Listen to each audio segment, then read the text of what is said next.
안녕하세요. 반갑습니다. 오늘은 주역 64궤 중 11번째 궤인 지천태궤에 대해서 공부를 하겠습니다. 우리가 지난 시간에 뭘 배웠죠? 지난 시간에는 지천태궤의 첫 번째 시간으로 궤명, 상징성, 교훈 등을 배운 바가 있습니다. 오늘은 두 번째 시간이죠. 오늘은 두 번째 시간으로 지천태궤가 상징하는 상징성, 관련 가수, 썸네일 제목, 그 대표곡을 알려드리고 또 운세를 지천태궤의 특성을 가진 사람들의 운세를 살펴보면서 마지막으로 괴사와 상사를 공부하는 시간을 가지도록 하겠습니다. 자, 먼저 이 지천태궤를 잠깐 복습해 볼까요? 이 지천태궤는 조금 전에 말씀드렸듯이 64궤 중 11번째 궤입니다. 이 궤는 조화와 통합, 통합과 조화라는 상징성을 가지고 있죠. 그리고 위에는 땅을 상징하는 공궤, 아래는 하늘을 상징하는 건궤의 모습입니다.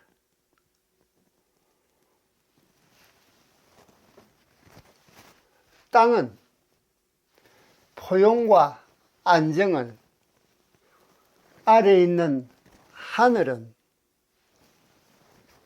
창의성과 의지를 나타냅니다. 이 둘이 결합을 해서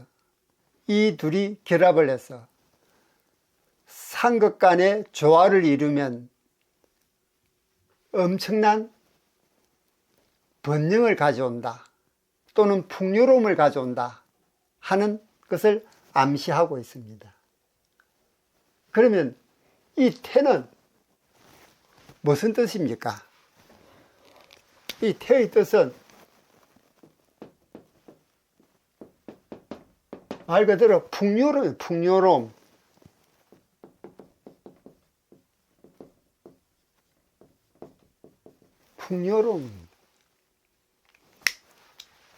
자, 이건 관련된 가수는 설운도가 선정이 되었습니다.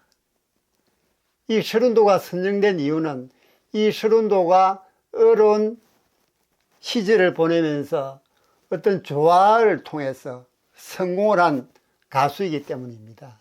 그 썸네일 제목은 태계와 설운도, 조화 속에 피어난 성공이라고 정했습니다. 그의 대표곡은 보랏빛 엽서가 있죠.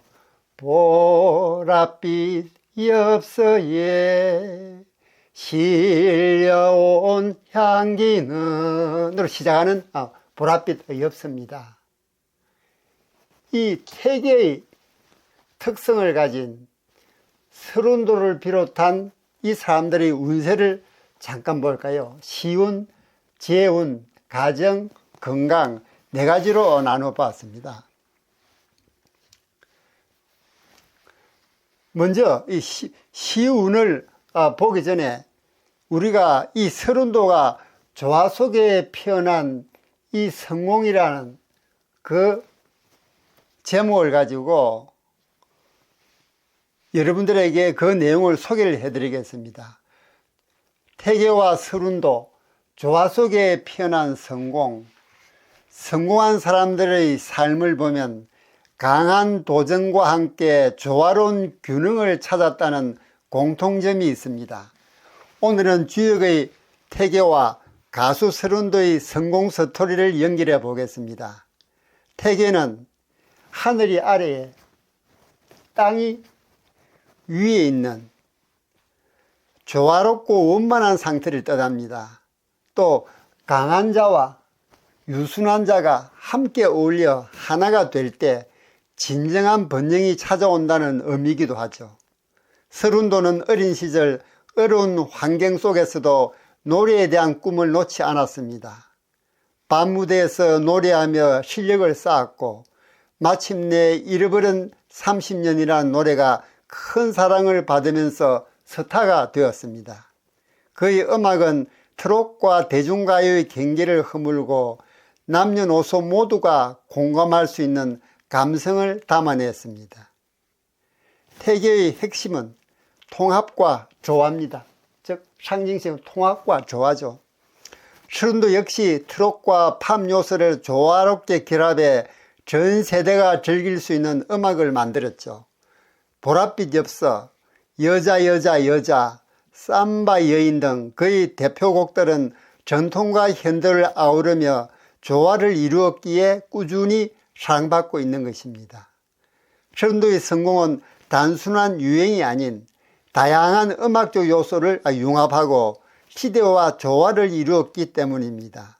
마치 태교가 말하는 하늘과 땅의 화합처럼 그는 음악을 통해 세대 간의 벽을 허물고 모두가 함께 즐길 수 있는 무대를 만들어냈습니다.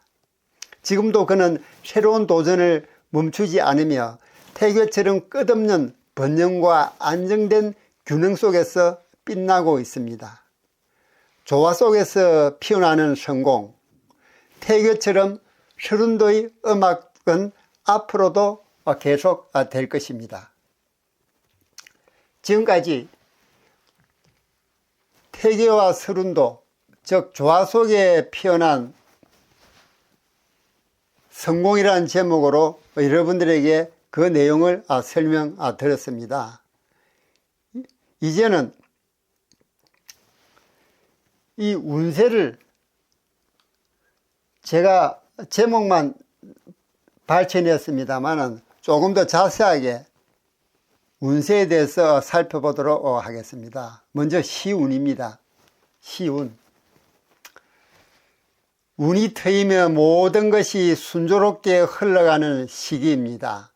다만 방심하지 않고 꾸준히 노력하는 것이 중요합니다. 재운. 재물운이 좋아지고 사업이나 투자에서도 좋은 성과를 기대할 수 있습니다. 그러나 지나친 욕심은 피해야 합니다. 다음 가정. 가족 간 화목한 분위기가 조성됩니다. 서로를 배려하는 태도를 유지하면 더욱 행복한 시간이 될 것입니다. 건강. 건강운이 양호하지만 지나친 자만이나 과로는 피해야 합니다. 꾸준한 관리가 필요합니다. 자, 지금까지 태교의 특성을 가진 사람들의 운세를 설명을 드렸습니다. 이제는 괴사와 상사를 공부하는 시간을 가지기로 하겠습니다. 먼저 괴사를 먼저 볼까요? 괴사를 보면은 괴사를 우리 읽어보면 저게 소왕대례, 그 다음 길형이죠. 그죠? 소왕대례 길형입니다.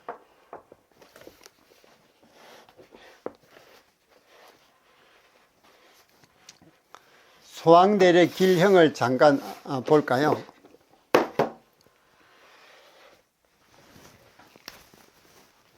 태, 소왕대례 길형.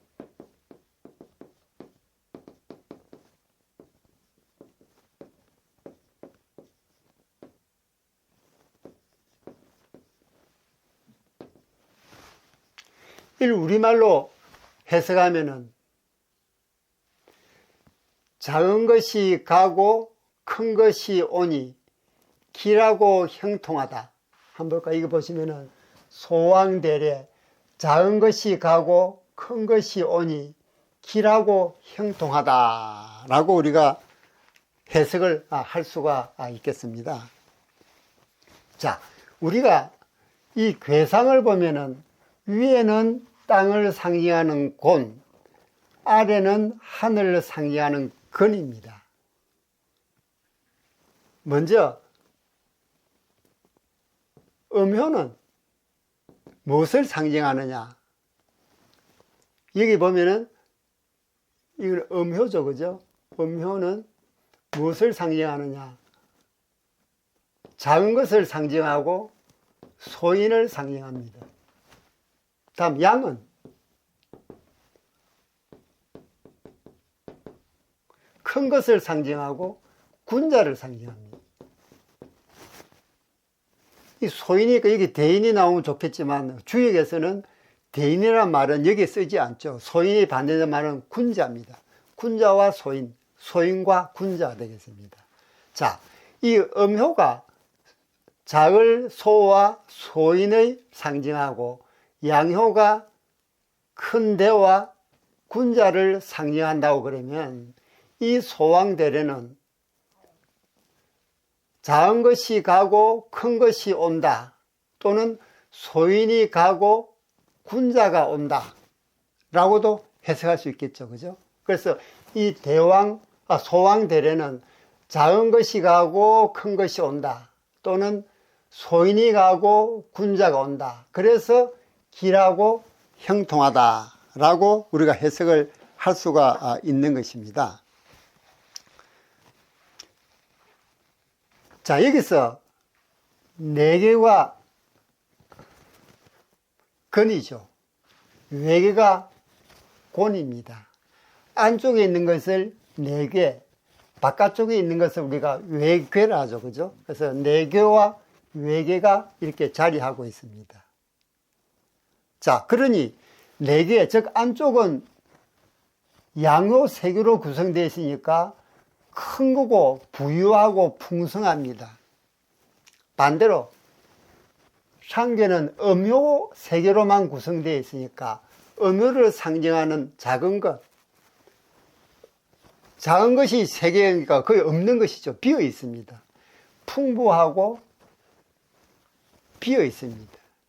그래서 언제든지 이 상효, 군자가 가지고 있는, 또 나라가 가지고 있는 이 풍요로움을 백성이 가지고 백성 없는 백성들에게 언제든지 베풀 수가 있는 것이죠. 하지만 이게 반대로 될 경우에는 백성들부터 세금을 걷어내야 되니까 어려움이 따릅니다. 그래서 이 상황은 국가 안에 있는 국가가 부유하고 바깥에 있는 백성이 공공하니까 은혜를 베푸는 그런 뜻을 가지고 있는 것입니다.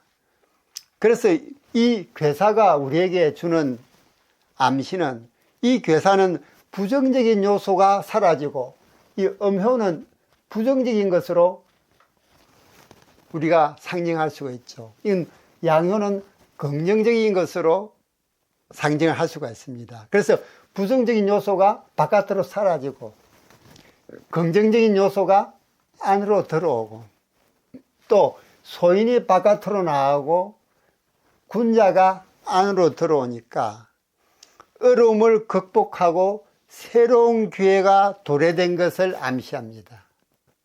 그렇죠. 소인이 바깥으로 나가고 군자가 안으로 들어오고, 작은 것이 바깥으로 나가고 큰 것이 안으로 들어오니까 어려움을 극복하고 새로운 기회가 찾아온 것을 암시한다라는 것을 우리가 이 괴사에서 알 수가 있겠습니다. 다음은 상사를 한번 볼까요? 우리가 이 괴사에서 우리가 배웠던 교훈은 우리가 지난 시간에 잠깐 말씀을 드렸죠, 그죠? 첫째, 상하의 소통을 중시하라. 두 번째, 변화의 흐름을 받아들여라. 세 번째, 조화를 통해 번영하라 라고 지난 첫째 시간에 여기에 교훈이라서 제가 적어드린 바가 있습니다. 그걸 잠깐 구체적으로 설명해 볼까요? 현대적으로 한 해석을 해보죠. 먼저 이게 소통, 조화와 통합이니까 소통이 가미가 되는 거죠. 상하의 소통을 중시하라는 이 내용을 현대적으로 해석하면 리더와 구성원이 열린 대화를 통해 문제를 해결하는 것입니다. 예를 들면 경영진이 직원 의견을 경청해서 정책에 반영하는 것이 되겠죠. 두 번째는 변화의 흐름을 받아들이랍니다. 현대적인 해석은 태계는 역동적 균형을 의미합니다. 즉 극과 극이 만나는 것이죠. 그래서 극역동적입니다. 그 유연한 적응으로 기회를 잡으라는 얘기입니다. 예를 들면 시장 변화에 발맞추어서 사업 전략을 즉시에 수정하는 것입니다. 마지막으로 조화를 통해 번영하라. 현대적인 해석은 대립보다 협력이 지속 가능한 성장을 이끈다는 것입니다. 예를 들면 경쟁사와 협업해 시장 규모를 확대하는 것이 여기에 해당이 되겠습니다. 이렇게 지난 시간에 배웠던 교훈 내용을 현대적인 의미로 설명을 드렸습니다. 자, 다음은 상사를 한번 보죠. 상사.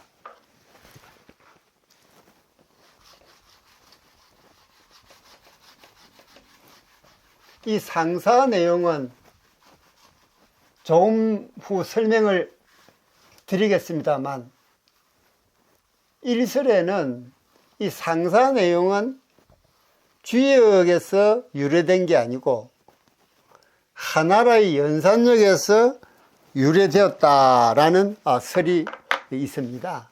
그 부분도 제가 설명을 드리면서 말씀을 드리죠. 자, 먼저 상활 한 읽어볼까요? 천지교태,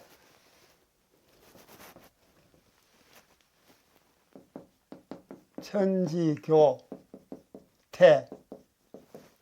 그 다음 후이, 재성천지지도,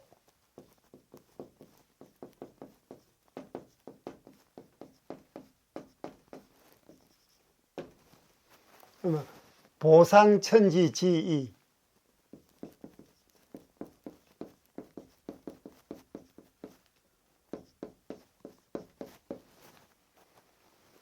이좌우민입니다.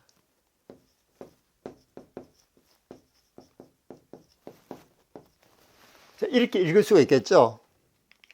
이것을 우리말로 해석을 해볼까요? 천지교태, 하늘과 땅이 교류하는 것이, 즉 하늘과 땅이 교류하는 것이 태괴다. 이 후는 조금 후에 설명해 드리겠습니다. 왕이라는 뜻입니다. 왕은 이로써 제물로서 천지의 도를 완성하고 천지의 마땅함을 서로 보완해서 백성을 보좌하고 돕는다라고 우리가 해석을 할 수 있겠습니다. 다시 한번 우리말로 번역을 해볼까요? 천지교태, 하늘과 땅이 교류하는 것이 태괴이니 왕은 이로써 제물로서 천지의 도를 완성하고 천지의 마땅함을, 은은 마땅함을 얻자죠, 그죠? 천지의 마땅함을 서로 보완해서 백성을 보좌하고 돕는다라고 우리가 해석을 할 수 있겠습니다. 여기서 우리가 좀 생소한 글이 하나 있죠, 그죠? 이 후라는 게 우리가 일반적으로 여기서 후라는 것은 왕이라 또는 군자라는 것을 대신하고 있습니다. 그건 다른 상사에서는 다 군자 또는 선왕 이렇게 나오는데 왜 여기서는 후로 나올까 하는 부분이 궁금해집니다. 왜 그럼 후가 왕인지 그 역사적인 사실을 한번 볼까요?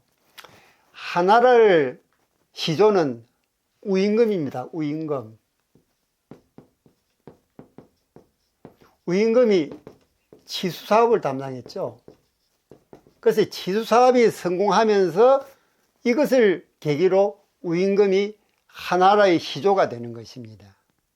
그런데 이 당시의 사람들은 우임금의 치수사업을 영원히 기르고 싶었습니다. 그래서 왕이라 부르지 않고 후라고 부르고 싶었는데 왜 후라고 불렀냐 하면, 먼저 이 우임금은 직책이, 치수사업할 때 직책이 사공입니다. 사공. 이 공관이라는 뜻이죠. 이거는 장관이라는 뜻입니다. 그러니까 공관을 관장하는 장관, 즉 국토부 장관에 해당이 됩니다. 그래서 전국 각지를 돌아다니면서 치수사업을 했던 것이죠. 그래서 이 삼사가 뭐냐면 사공, 그다음에 사도, 그다음에 사마, 이 세 개의 삼사라고 합니다. 한나라의 직책이죠. 한나라 시대의 직책이, 이런 직책이 있습니다. 그래서 공은 조금 전에 말씀드렸듯이 국토부 장관, 그 다음에 도는 물이 도자죠. 이 내무부 또는 교육부 장관 좀 됩니다. 자, 내무부 장관. 자, 말은 뭘까요? 말은 지금의 우리 말로 생각하면 안 되죠. 그 당시에 말은 하나의 어떤 전쟁에서 나는 가장, 지금의 탱크 정도 해당이 되는 것이죠. 그래서 이거는 국방부 장관입니다.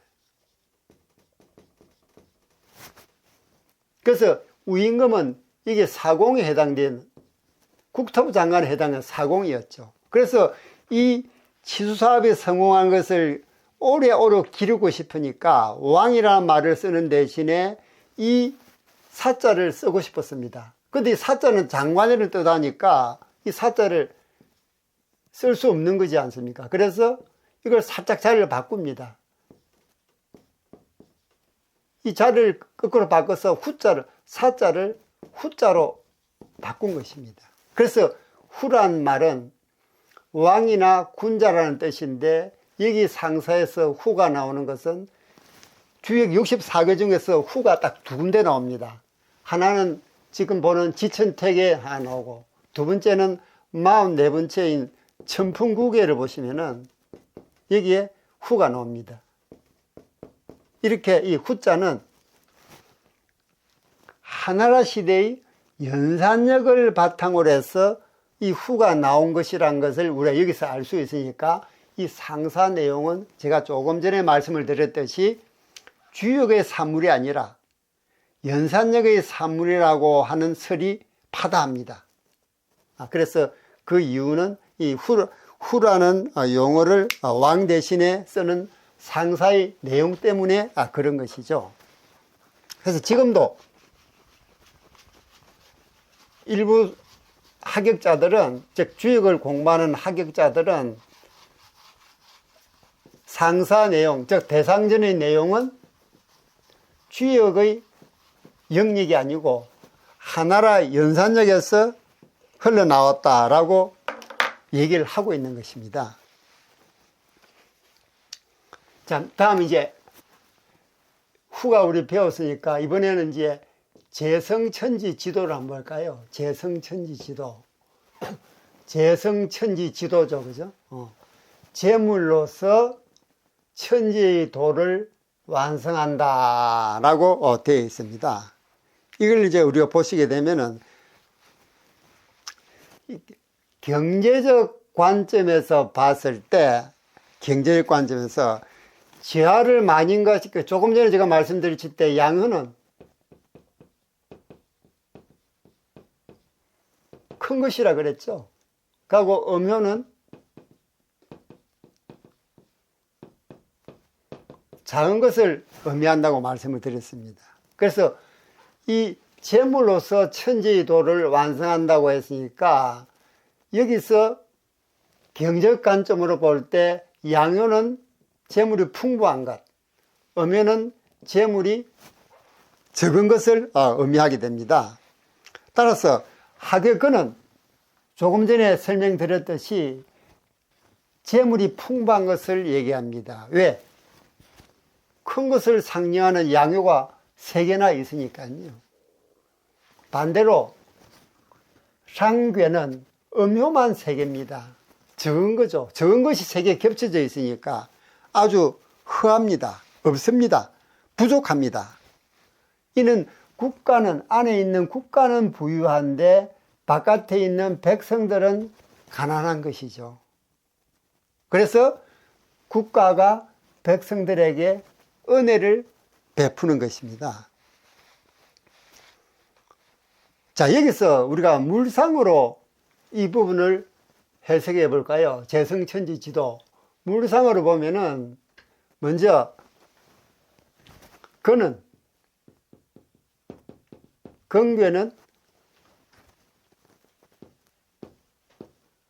근괴는 보시면은 하늘을 상징하고 하늘이죠. 그 다음에 고는 땅을 상징하고 재물을 상징합니다. 우리 교재 66페이지 물상 취상표를 보면 나오죠. 그죠? 하늘과 땅을 상징하고 고는 재물도 상징합니다. 그리고 또 하나 여기서 우리가 보여야 될 것은 3, 4, 5 우리 호계에서 볼 때 호계는 2, 3, 4, 5효를 4개로 하고 3, 4, 5효를 외계로 한다고 했습니다. 이 3, 4, 5효를 외계로 하는 이 호계는 뭐죠? 양효, 음효, 음효입니까? 양효, 음효, 음효가 됩니다. 이 뭐죠? 우리를 상징하는 진이죠. 우리를 상징하는 진이 됩니다. 이 진에는 우리 인간의 기본 덕목인 인에 해당이 됩니다. 인. 이 인에 해당이 때문에 이 인은 다른 사람의 불편함이, 다른 사람의 가난함이 자신의 불편함으로 느끼는 겁니다. 그래서 자꾸 베풀어 주려 하는 마음입니다. 이 인은 공자가 주장한 인간의 5가지 덕목 중에서 가장 핵심적인 내용입니다. 그래서 국가가 많이 가지고 있는 재물로서 천지의 도, 즉 하늘과 땅의 도를 완성시킨다는 겁니다. 그럼 여기서 인간의 덕목에 해당되는 인의 예지 신에 대해서 잠깐만 설명을 드리도록 하겠습니다. 깊은 내용은 다음 기회에 설명을 드리도록 하고, 왜 인이 다른 사람의 가난함이 나의 불편함으로 다가오는지 그 부분을 보도록 하겠습니다. 먼저 이게 인, 그냥 한글로 쓰겠습니다. 인, 이, 예, 지, 신이 되겠습니다. 인, 이, 예, 지, 신입니다.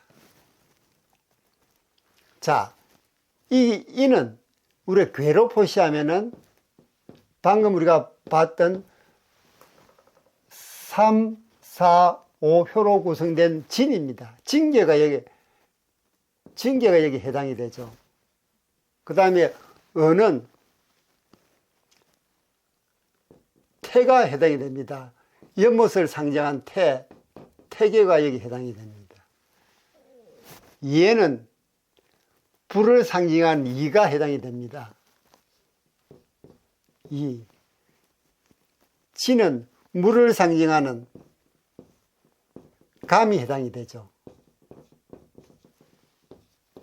그리고 신은 땅을 상징하는 곤이 해당이 됩니다.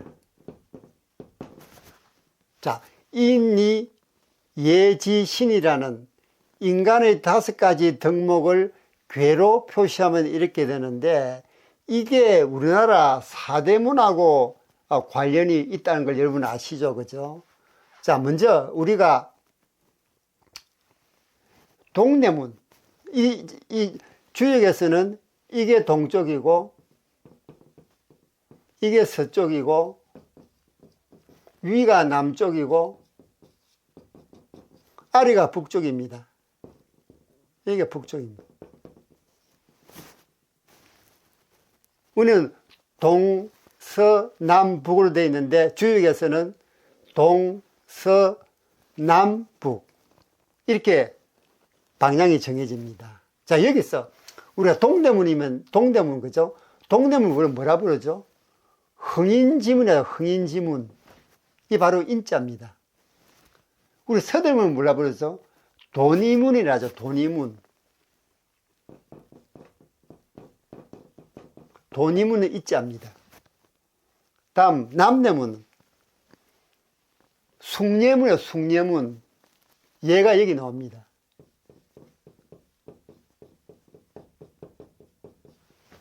다음 북대문은 홍지문이에요. 홍지문. 마지막으로 그 가운데에 보신각이 들어있습니다.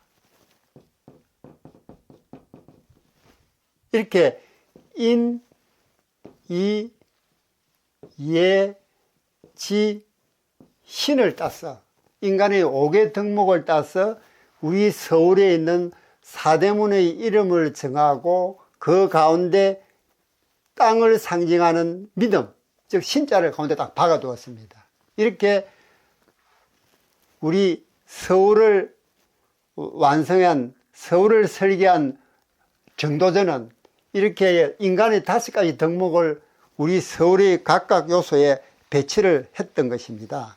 그래서 이 인은 어떤 덕목이냐 하면은 다른 사람의 가난함이 나의 불편함으로 다가오는 덕목입니다. 그러니 자꾸 베풀어 주려 합니다. 왜? 그래야 내 마음이 편하니까요. 그래서 인이, 공자가 가장 주장하는 인이 여기에서 나오는 것입니다. 자, 그러니까 인간의 5가지 덕목과 우리 서울의 사대문에 대해서 잠깐 설명을 드렸습니다. 그리고 죄성 천지 지도에 대한 해석을 같이 드렸네요. 자, 다음에는 보상천지지입니다. 보상천지지.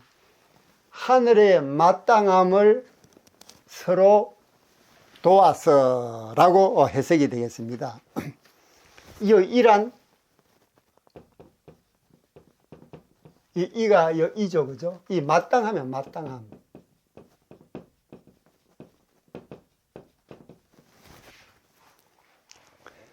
마땅함이란 뭐냐? 천지 기후의 변화에 맞추어 백성들이 때에 맞게 농사를 지을 수 있도록 도와주는 겁니다. 천지 기후의 변화에 맞도록, 천지 기후 변화에 맞추어 백성들이 적시에 농사를 지을 수 있도록 도와주는 것이 바로 보상천지지라고 얘기합니다. 즉 이는 과불급이 없도록, 즉 늦지도 빠르지도 않도록 이렇게 농사를 짓도록, 시기에 맞게 농을 짓도록 도와주는 것은 결국 시중, 때에 맞게끔 하는 시중이 바로 자연의 원리, 즉 기후변화의 원리에 맞추는 것이 바로 시중입니다. 그래서 이 시중이란 말도 결국은 자연의 원리임을 우리가 여기서 알 수가 있는 것이죠. 그러니까 자연의 섭리대로 살아야 하는 것이 주역이 우리에게 가르치는 교훈입니다. 그래서 농사도 마찬가지죠. 하늘의 기운이, 하늘의 기후변화가, 천지의 기후변화가 어떻게 변화하나에 따라서 우리 그 당시에 주 산업이었던 농업도 시기적절하게 때 맞춰, 즉 시중에 맞추어서 농사를 짓는 그런 부분을 얘기합니다. 이걸 물상으로 한번 풀어볼까요? 보상천지지. 자, 여기 이는 마땅함이라. 마땅함은 어떻게 나왔을까요? 우리가 건계하고 하계인 건하고 상계인 곤을 보면 둘 다 올고듬이라는 물상이 있습니다. 올고듬. 이 올고듬은 바로 이 마땅함을 얘기하죠. 올고듬에서 이 마땅함이 파생되어 나온 것입니다. 마땅함이 되고, 그 다음 또 조금 전에 말씀드린 외호계, 3, 4, 5효로 구성된 외호계, 이 진이죠, 그죠? 우레를 상징하는 진입니다. 이 진은 바로 인에 해당되는 것이죠. 즉 상대방의 가난함이 나의 불편함으로 들어오니 어떻게 해서라도 베풀어주고 싶은 그 마음, 그 인에 해당이 되는 게 우리가 인에 해당이 되는 겁니다. 즉 이 진이라는 이 괴가 인에 해당이 되는 것이니까요.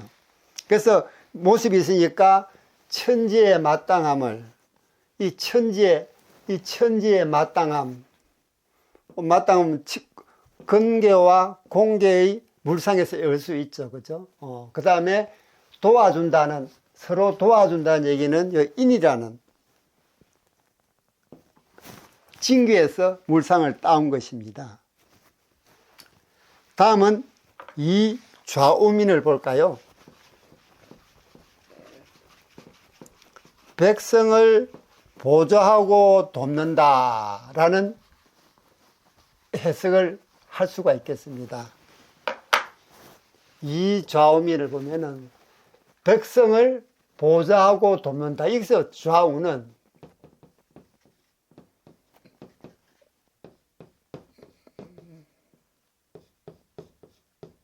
좌우와 같이 통용되는 겁니다. 왼쪽 오른쪽이지만은 뜻은 보좌하고 돕는다라는 것이 서로 통용되고 있습니다. 즉 보좌하고 돕는다는 뜻이 되는 것이죠. 이 부분은 그럼 물상으로 볼 때 어떻게 우리가 해석을 할 수 있느냐?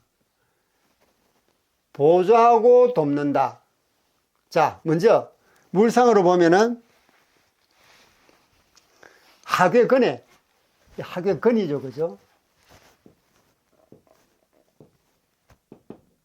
이 하늘을 상징하는 근입니다. 이 무슨 물상이 있냐 그러면 베푼다는 거죠. 베푼다. 베품의 물상이 있습니다. 우리 교재 66페이지 물상 시상파에 나오죠, 그죠? 베푸는 것이니까 보좌하고 돕는다는 좌우어에 해당이 됩니다. 보좌하고 돕는다. 베푸는 것이 보좌하고 돕는 것이죠. 그래서 여기서 좌우의 물상은 이 하늘이란 산을 상징하는 근구에서 찾아온 것입니다. 또 땅을 상징하는 공계는 무슨 물상이 있죠? 이 백성이요. 물상이 백성. 이 백성의 물상이 있습니다. 그러니까 이 백성을 하늘을 상징하는 근교가 베풉니다. 즉 보좌하고 도와주는 것이죠. 하늘 상계에 있는 곤이라는 물상이 백성이라는 물상이 있으니까 백성을 베푼다. 백성에 베푼다.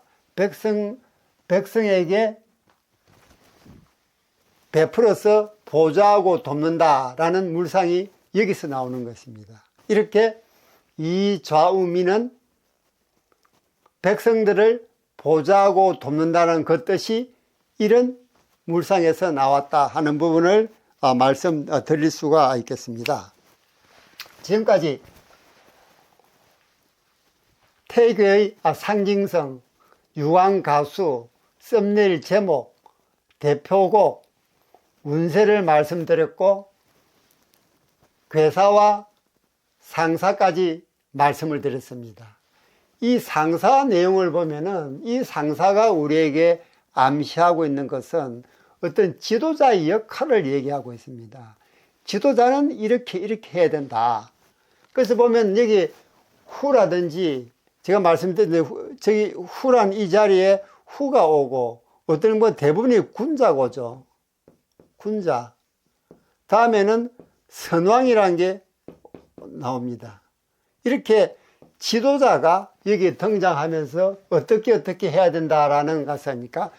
상사 내용은 리더가 어떻게 해야 되는지 하는 그 부분을 얘기해 줍니다. 여기서는 리더가 어떻게 해야 됩니까? 리더인 왕이 제물로서 천지의 도를 완성하고 천지의 마땅함을, 즉 천지 기후의 변화에 맞게끔 농사를 적게 지을 수 있도록 도와주고 또 백성들을 보좌하고 도와줘야 된다 하는 그게 지도자의 역할로 나오는 것이죠. 자, 이상 지천태계의 두 번째 시간을 마치도록 하겠습니다. 지천태가 우리에게 알려주는 이런 교훈을 바탕으로 여러분의 의견도 댓글로서 남겨주세요. 하나하나 읽어보고 명심하고 반영해서 더 많은 주역의 교훈을 우리 다 함께 배워봅시다. 여러분들이 좋아요, 구독, 댓글은 제게 큰 힘이 됩니다.